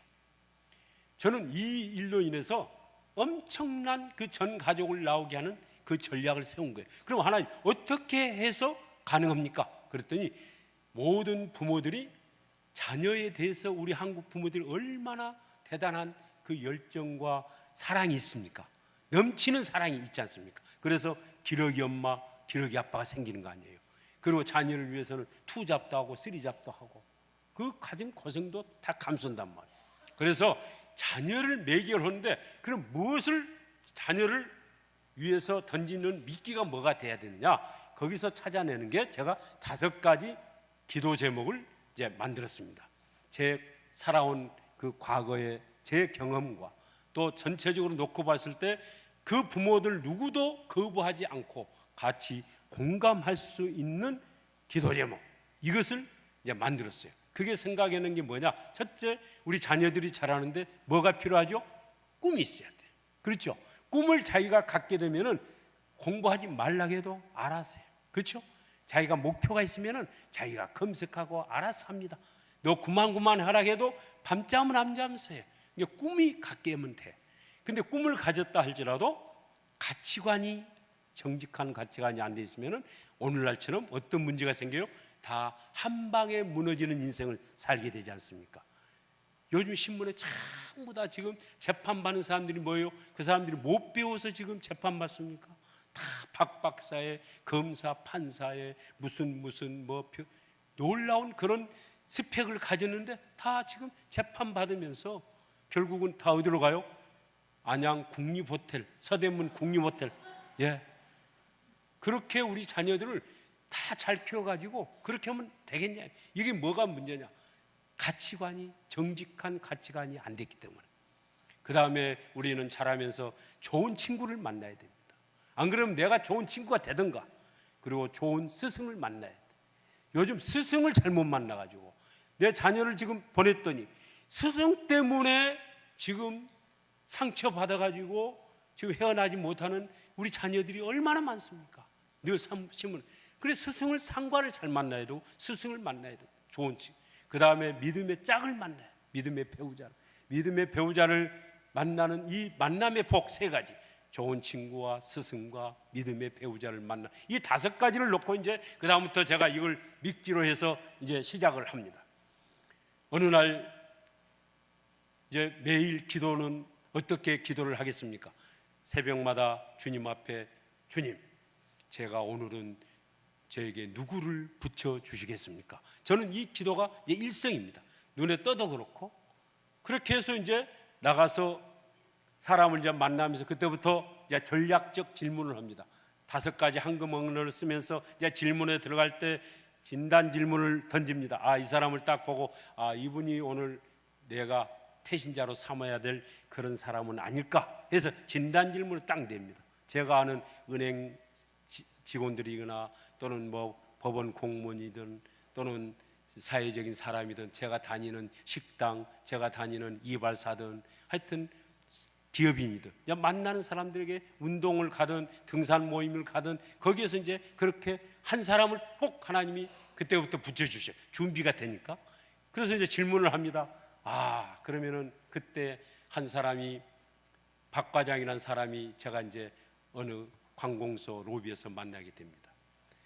그날따라 그 사람이 저 한적한 곳에서 차를 마시고 있는데 이상하게 딱 나가려고 하는데 이쪽을 보는데 2년 전에 알았던 사람이에요. 그래서 마음이 끌려요. 그래서 제가 가서 박 과장 너무너무 반갑습니다. 그러면서 칭찬해주고 인사를 하면서 박 과장은 일요일은 뭐 하십니까? 저요? 저는 일요일은 그냥 쉬면서 애들하고 놉니다. 아, 그 말을 들으니까요 막 속에서 이야, 오늘 기도의 응답이 왔구나 이런 생각이 확 쓰는 거예요. 여러분 이런 생각이 되면은요 그날 하루의 피로가요 싹 풀려요. 아, 그 순간에 피로가 싹 풀려. 그러면서 그 다음에 질문을 합니다. 박 과장, 그럼 자녀들이 지금 몇이나 됩니까? 저는 2이가 있는데요. 아, 그렇습니까? 초등학교 5학년인데 쌍둥이랍니다. 아, 그러시군요. 그러면 엄마는 뭐 하십니까? 엄마도 직장에 다닙니다. 그러시군요. 그러면 애들을 키우시는데 지금 초등학교 5학년이라 했는데 그 애들을 위해서 부모가 해줄 수 있는 가장 좋은 선물이 뭐가 될까요? 이런 질문을 잘 제가 이게 책에 부록에도 정리를 해놨으니까 그걸 몇 번만 하면 여러분 전략적으로 질문을 아주 잘 할 수가 있습니다. 그렇게 해서 이제 했더니 대답을 대부분 사람이 못합니다. 왜? 생각을 못 해봤어. 그냥 돈 대서 주고 학교 보내주면 지가 알아서 잘 가는 대로 가는 걸로 생각하기 때문에 대답을 얼른 못합니다. 그럼 그때 제가 이제 답을 냅니다. 사실은 꿈을 갖게 하는 것이 중요하지 않겠습니까? 아, 그러네요. 내 꿈을 가지고 그 꿈이 이루어졌습니다. 그런데 요즘 한 방에 나가는 이유는 뭘까요? 가치관이 바로 되지 못해서 그렇습니다. 그러니 가치관을 바로 심어줘야 되지 않겠습니까? 아, 그러네요. 그런데 자녀들이 또 자라다가 지금 2 부부가 이렇게 나와 있으면 자녀들이 좋은 친구로 지금 친구 사이나 선생 관계나 앞으로 얘들이 배우자 만나는 이런 만남의 관계에서 염려가 되지 않습니까? 그러니 좋은 친구, 스승, 믿음의 짝을 만나는 이 만남의 복이 있어야 되는데 어떻게 생각하십니까? 아, 그러네요. 이것을 제가 현재는 200여 가정을 지금 적고 그동안에 대화를 나누는데 어느 한 분도 손살에 치면서 그거 우리 필요 없습니다 이렇게 말하는 사람을 한 사람도 보지 못했다는 이 사실을 여러분이 꼭 좀 기억해 주시면 좋겠어요. 그래서 이제 그때부터 이제 질문이 들어갑니다. 그러면은 자, 박 과장님, 이 5가지 기도 제목은 모두가 다 미래적인 문제입니다. 그렇기 때문에 전능하신 분에게 제가 기도를 해드리고 싶은데 그분께 기도를 하면은 반드시 이루어집니다. 그래서 제가 기도를 해두고 싶은데 괜찮겠습니까? 자녀를 위해서 기도한다니까요. 어느 사람도 거부하지 않아요. 거부가 없어요. 자기 자녀가 잘 되겠다는 생각을 가지니까. 그러면은 예, 좋습니다. 꼭 답변을 받고 나서는 그러면은 제가 이왕에 기도를 해야 하는데 이름을 불러가면서 하는 것이 좋습니다. 그러니 이름을 가르쳐 주시겠습니까? 이렇게 하면은요, 안 가르쳐 준 사람이 한 사람도 없어요. 그래서 이름을 적습니다. 수진이, 그 다음에 예진이, 수진이, 이렇게 해서 제가 이제 적습니다. 그 다음에 이 애들은 예진이는 뭘 좋아하고 수진이는 뭘 좋아하는지 제가 이제 그것도 옆에다가 이 수첩에다가 여기다가 이렇게 이제 적게 되는 겁니다. 이 수첩이. 그래서 거기까지 하고는 그 다음에 이제 또 묻습니다. 아내 이름도 좀 제가 알았으면 좋겠습니다. 왜 그렇습니까? 왜 묻습니까? 그래서 애들을 엄마가 키우지 않습니까? 그러니 엄마를 위해서도 제가 기도를 하는데 엄마 이름을 불러가면서 하는 게 좋습니다. 그랬더니 자기 부인 이름을 안 가르쳐 준 사람이 없습니다. 예. 그래서 이름을 또 적어요. 그러니까 여러분 전략적으로 질문해서 적어야죠. 만나자마자 얘 이름 가르쳐 주세요. 마누엘 이름 가르쳐 주세요. 한 사람도 거기에 가르쳐 줄 사람이 없어요. 그 다음에 또 이제 질문이 들어갑니다. 무슨 질문? 집 주소 좀 합시다. 아, 왜요? 제가 기도하다가 당신 예진이와 수진이에 대해서 좋은 정보지나 책이 있으면 도움될 만한 게 있으면 제가 보내주려고 합니다. 아, 그랬더니 자기 자녀를 유익하게 한다는 그 말에 주소를 가르쳐 줍니다. 그래서 제가 지금 제 수첩에는 그 사람들의 주소와 모든 게 다 이제 적혀져 있습니다. 그래서 여러분 거기까지만 그렇게 하는 게 아니라 성령님이 너 왜 네가 기도를 하면은 이 일이 이루어지는지를 그 사람이 알게 해라. 그래서 제가 그때부터 한 20개 성경 말씀을 이렇게 코팅을 해가지고 딱 수첩에 넣는 걸 해서 가지고 다니다가 민수기 14장 28절을 이제 읽도록 합니다. 그분에게 제가 읽도록 해요. 너희 말이 내 귀에 들린 대로 내가 맹세코 내가 행하리라. 이 하나님의 약속 말씀을 읽도록 해요. 이것은 제가 약속하는 것이 아니라 전능하신 제가 믿는 하나님께서 약속입니다. 그러니 제가 기도하면 하나님은 반드시 당신 가정에 이런 약속을 해 주십니다. 그렇게 이야기하고 다시 민수기 6장 24절에 있는 이하의 말씀을 또 읽도록 합니다. 하나님이 당신 가정을 향한 소원은 바로 복 주시기를 원하고 평강 주시기를 원하고 은혜 주시기를 원하고 지켜주시기를 원한다는 이 말씀을 민수기 6장 24절 이하를 또 읽도록 하시면서 이제 한 말씀을 합니다. 박 과장, 당신의 가정은 이제부터 누구 손에 있다? 하나님 손 안에 있습니다. 그러니 기뻐하십시오. 이렇게 하고 거기까지가 그날 1단계 이제 완료입니다. 여러분 아무리 좋은 것도 절대 조급하게 절대 한 방으로 끝내는 일은 안 됩니다. 그렇죠? 애를 한 번에 바로 임신했다고 바로 출산을 하는 게 아니잖아요. 그러니까 우리는 하나님 성령님께 계속 물어가면서 이제 해야 돼. 그러면서 이제 소금도 아무리 필요하지만은 한 번에 많이 소금을 넣으면 돼요, 안 돼요? 예. 소금이 아무리 좋다고 해서 적절하게 내야 되네. 그래서 태신자하고 만날 때에 적절한 관계와 적절한 타이밍을 찾아서 이제 관계를 갖는 게 굉장히 중요한데요. 자, 그다음 집에 이제 왔습니다. 그날따라 어디 애경사 교구가 있어서 피곤합니다. 저녁 늦게 왔는데 새벽마다 기도한다고 제가 약속을 했으면은 그 다음날 새벽 기도 피곤하니까 누워서 자고 있어야 돼요. 나와야 돼요. 크게 해보십니다. 나와야 됩니까? 자야 됩니까? 예, 그분들은 꼭 나오실 줄 믿습니다. 그럼 나오면은 무슨 기도부터 해야 돼요? 전에는 하나님 오늘 제가 어떤 계약을 해야 되는데 저 어떤 문제가 있는데 이걸 해결해 주세요. 우리 애들 이제 뭐 교회를 위한 기도도 하고 했지만은 이제부터는 기도가 순위가 바뀝니다. 먼저 이 영혼을 위해서 하나님 저에게 이 태신자를 붙여 주십니까? 이 보화를 저에게 이 막중한 사명을 저에게 주십니까? 너무너무 감사합니다. 그래서 어떻게 해요? 그 감사 표현을 말로만 하는 게 아니라 감사 봉투에 내가 마음을 담아서 헌금에다가 그 영혼 가정을 이름을 적으면서 이 영혼을 하나님 긍휼히 여겨주세요. 하나님 저에게 붙여주신 영혼은 하나님께서 반드시 이 가정을 복을 줄 줄로 믿습니다. 이렇게 기도하면서 하나님 앞에 아뢰고, 그러면서 그 이후는 또 어떻게 기도를 해야 돼요? 계속 선포 기도를 하는 겁니다. 여러분, 한 태신자를 정하면 우리가 기도의 싸움이 영적 싸움이기 때문에 선포 기도를 어떻게 해요? 그 다음에 말씀에 의해서 만들었습니다. 선포 기도를 나사렛 예수의 이름으로 명하노니 그 태신자 이제 이름을 불러가면서 그 영 속에 있는 모든 어둠의 영들은 떠나가라 떠나가라, 이것을 계속 길거리 가다가도 시간만 있으면은 그 기도를 하고 그 태신자 가족들의 이름을 불러가면서, 제가 여기 이제 우리 안산이기 때문에 전부 실명을 다 거론하지는 못하는데 하여튼 그렇게 하면서 계속 선포 기도를 하는데요, 하나님이 이렇게 저에게 질문을 해요. 너 그렇게 하면은 전 가족이 나올 수 있냐? 제가 가만히 생각하니까 여러분 그렇잖아요. 전 가족을 나오게 하는데 여기까지는 이제 정보는 수집을 했어. 근데 어떻게 해야 됩니까?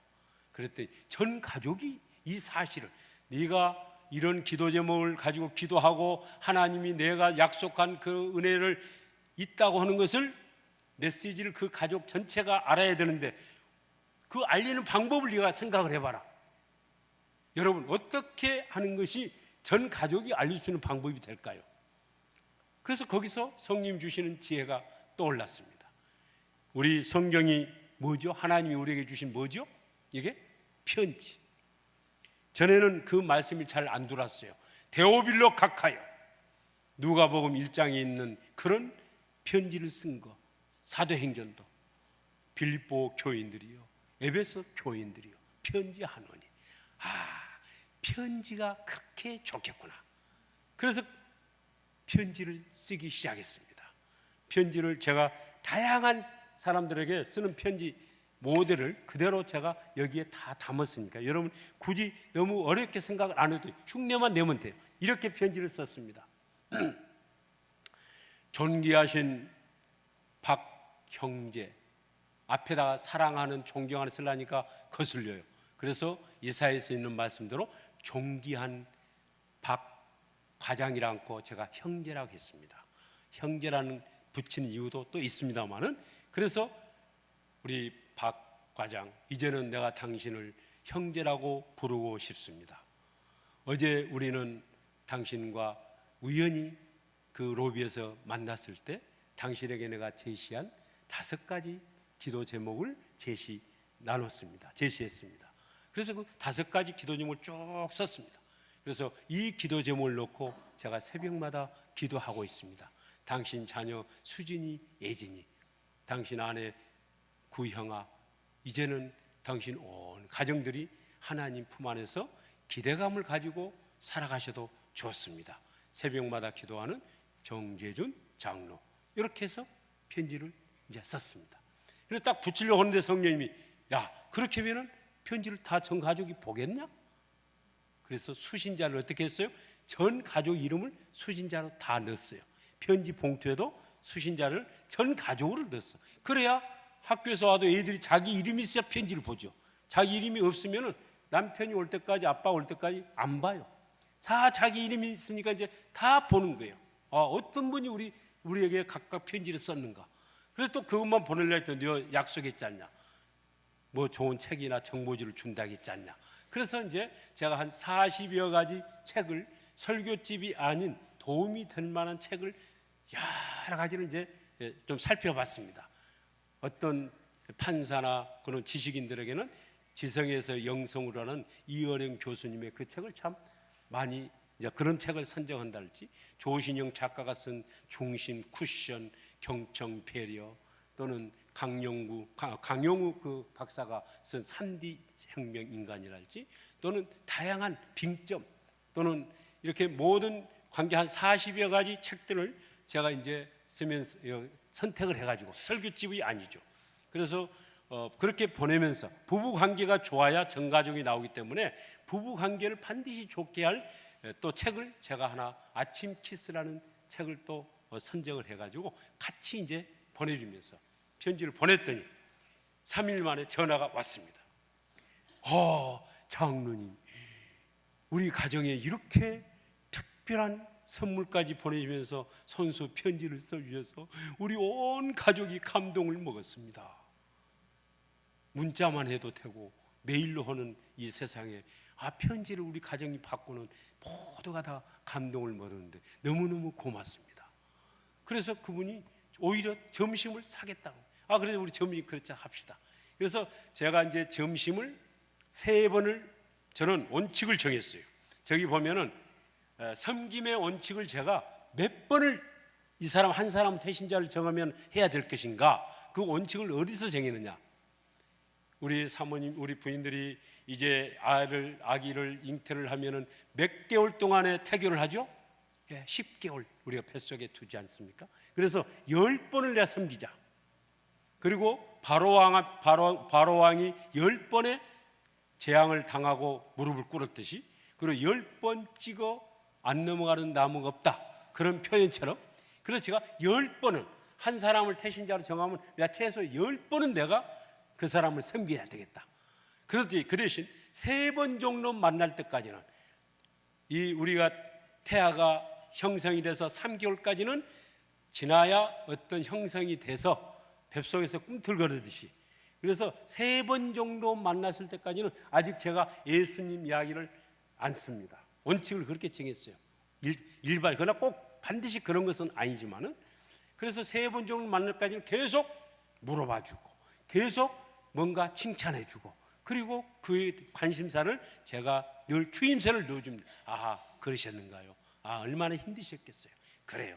이렇게 하면서 3번 정도 하니까요, 그분이 반드시 이런 질문을 합니다. 통상적으로 1번을 하든 2번을 하든 3번을 하든 감동을 먹으면 어떤 질문을 하느냐, 우리 다 같이 한번 해봅시다. 왜 저에게 이렇게 잘해 주십니까? 요 말을 반드시 99.9%는 해요. 그러면 이 말을 할 때까지 기다려야 돼. 이게 뭐예요? 물이 끓는 것으로 치면 임계점에 올 때까지 우리가 기다릴 줄 알아야 돼. 그러니까 아주 적절하게 절제의 열매가 필요해. 성령의 열매 중에서 절제의 열매가. 그때 증언을 하는 겁니다. 증언을 어떻게 하느냐? 과거에는 어떻게 했어요? 당신 교회 나와야 돼. 사형리 들어봤습니까? 하나님은 당신을 사랑합니다. 이렇게 이야기하니까 그 정보를 안 들으려게. 그래서 사도행전 26장에 있는 사도 바울이 한 그 증언을 벤치마킹했습니다.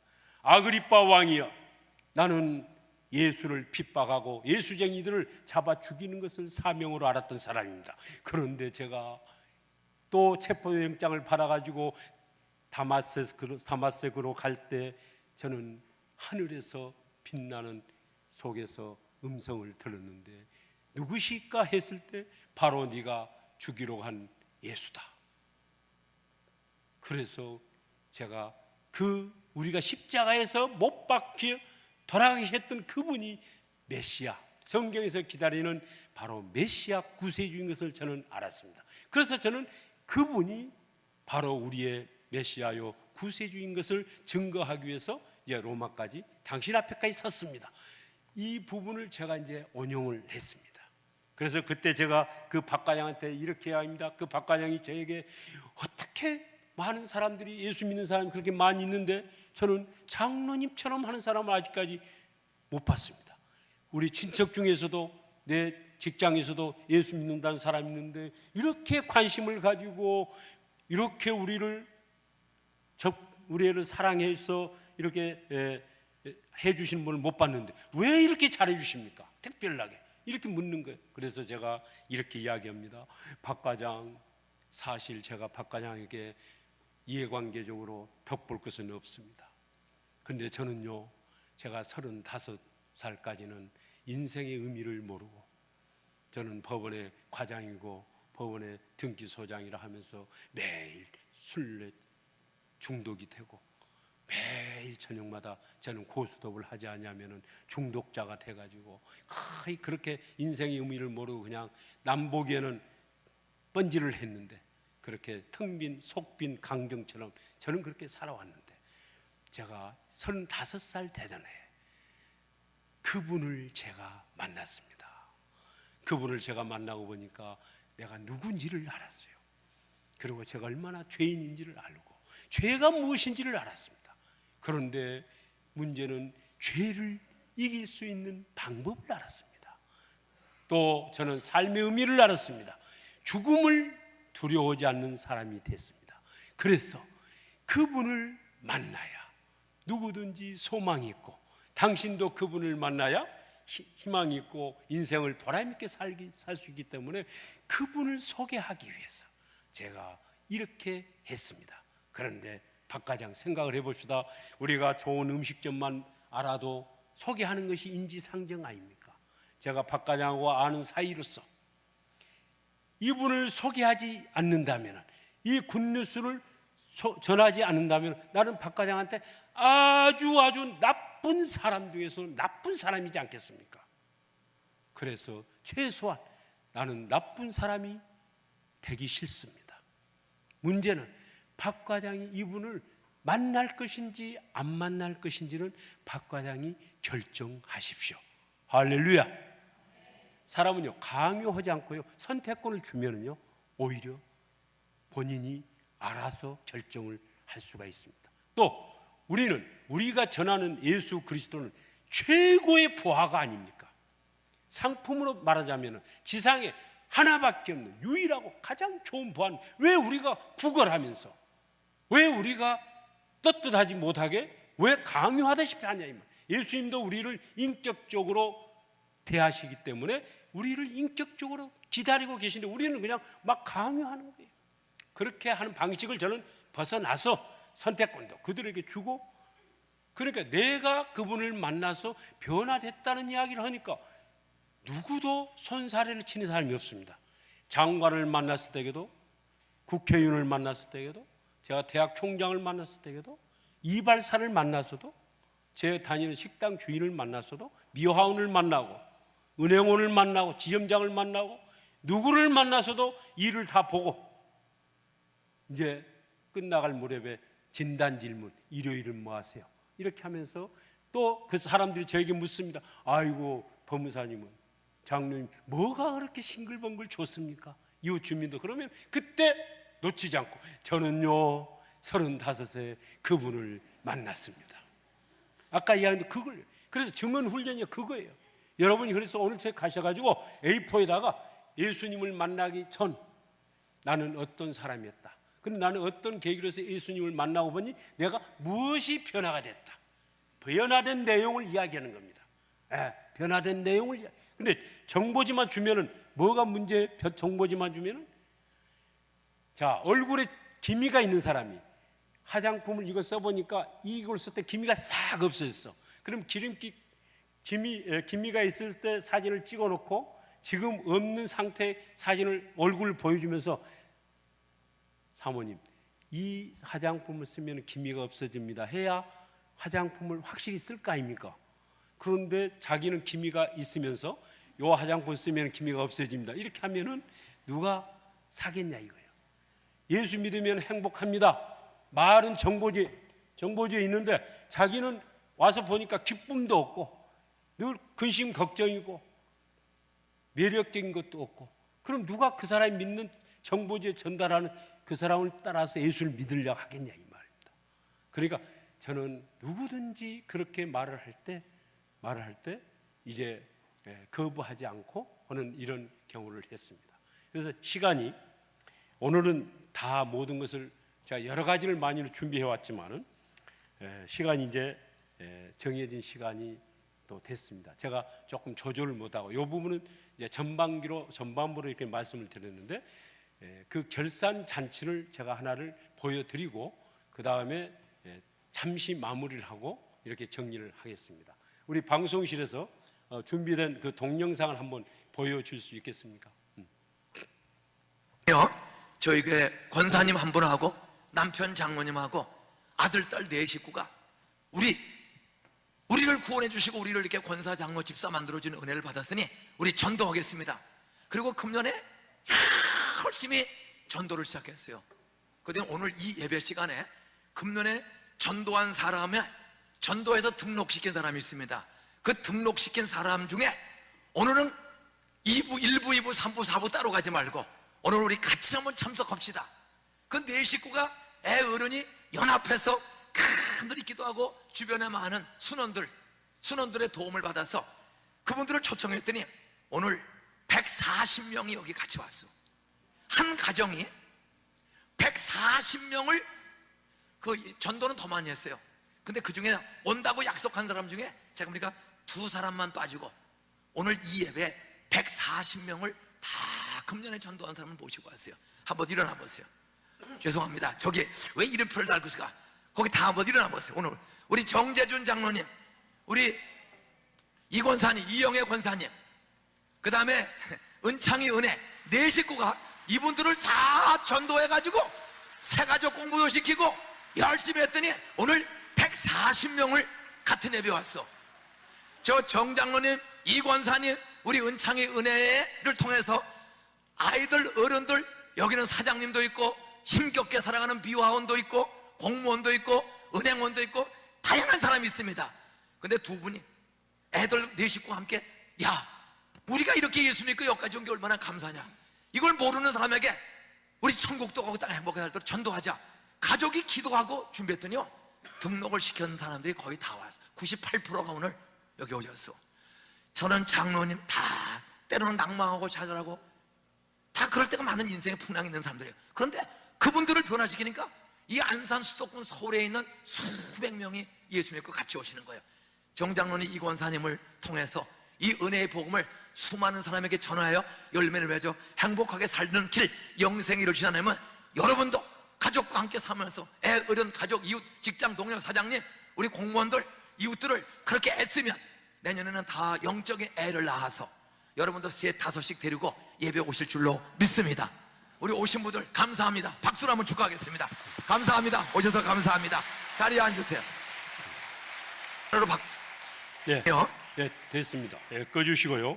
이제 마무리를, 이 화면을 보여드리는 것은 이제 이후에도 여러 이제 현상이 있습니다만 중요한 것은 첫 열매 도전을 하고 준비가 되니까 붙여준 것은 여러분 많은 사람을 했다는 의미가 있는 게 아니고, 저도 계속적으로 지금 이렇게 이어나가는 부분은 저도 놀라울 뿐입니다. 그러니까 여러분이 지금 중요한 것은 내가 어떤 자세로, 태도로 하나님 앞에 내가 전도자 삶으로 살겠다, 이 결단하시는 것이 첫째 중요하다. 그 다음 여러분도 첫 열매를 나도 갖기를 소원을 하시고, 그리고 이왕이면은 이제 책이 제가 조금은 가져왔습니다. 그래서 여러분 여기 보면은 전략적 질문, 어떻게 증언을 하고 어떻게 편지를 나누고 이런 부분을 여러분들이 잘 정리를 하시면은 저보다도 놀라운 일들을 경험을 하실 겁니다. 그래서 제가 말씀드리는 것은 장로님, 권사님 누구든지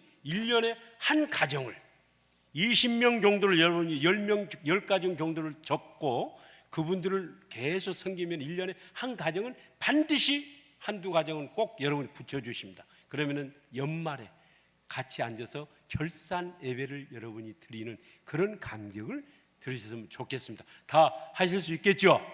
예, 선포하시고, 그리고 여러분이 정말 하나님께 매 달리시면서 그렇게 하시면은 놀라운 일이 생길 걸로 생각이 됩니다. 오늘 제가 시간을 좀 많이 오버가 됐고 할 이야기는 많습니다만 여러 관계, 친인척 관계, 내 배우자, 그 다음에 친구들, 고객들, 이런 여러 가지 전도한 사례들을 다 이 책에, 제가 소개한 이 책에 다 각각 여러분이 필요한 대로 기록을 했습니다. 그러므로 여러분께서 이 책은 아마 10,000원에 구입을 하실 수가 있을 것 같아요. 그래서 이 책을 활용을 3번 정도를 정독을 하시면은 많은 것을 여러분들이 힌트를 얻어서 놀라운 전도자의 삶을 사시라고 기대를 하면서 저는 오늘 이만 제 말씀을 마치겠습니다. 감사합니다.